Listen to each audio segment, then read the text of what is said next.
Yahoo, camera বোঝা যাচ্ছে কিনা জানি না, তবে এটা একটা বিশাল সাইজের গাজর। এই ধরনের গাজরগুলো একটাই 700 গ্রাম, 500 গ্রাম, 600 গ্রাম এরকম হয়। ক্যামেরায় মনে হয় ভালো বোঝাতে পারছি না, তবে যাই হোক এটা একটা বিশাল আকৃতির গাজর।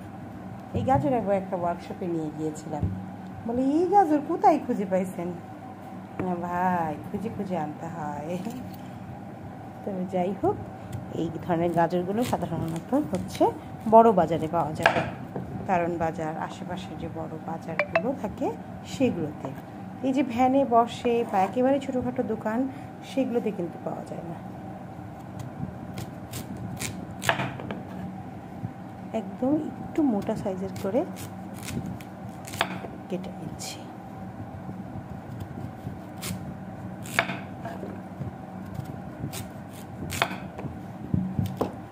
এটা একটু বেশি পাতলা হয়ে গেল, তো মোটামুটি সবগুলো এইটা এত বড় যে কাটতে কাটতে না একদিকে একটু মোটা হয়ে যায়, একদিকে একটু চিকন হয়ে যায়। তো যেহেতু আমি এটা দিয়ে পাখি বানাবো, এই জন্য এগুলাকে ঠিক মোটার অংশটুকু রাখবো, ফেলে দিব না, এটা নিচের দিকেই থাকবে।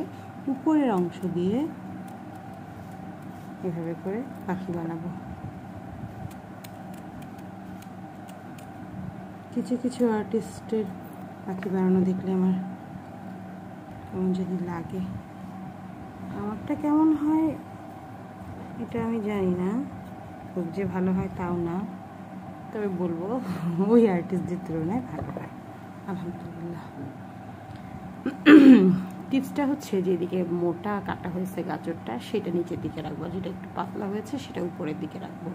ছোটোখাটো টিপসগুলো ফলো করলে হয় কি, পুরো ভিডিও দেখলে ছোটোখাটো টিপসগুলো পাওয়া যায়।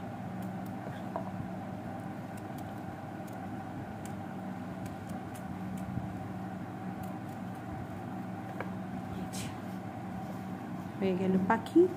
এখন এখানে মাথাটা একটু ছিদ্র করে দিব, তারপর এখানে লং, তারপরে গোলমরিচ, কাবাব চিনি, যে কোনো কিছু দিলেই এটার চোখটা কমপ্লিট হয়ে যাবে। তারপর যদি এই পাখির বডিকে বেশি সুন্দর করতে চাই তাহলে এই যেটা দিয়ে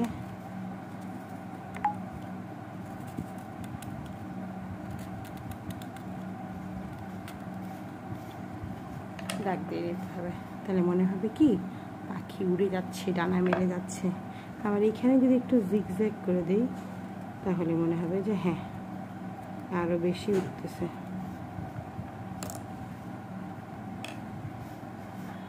তাই না?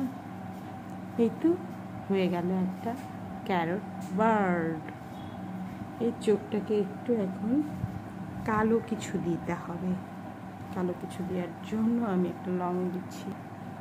এই যে একটা লং পেয়েছি, ডান, হয়ে গেল একটা ক্যারট বার্ড।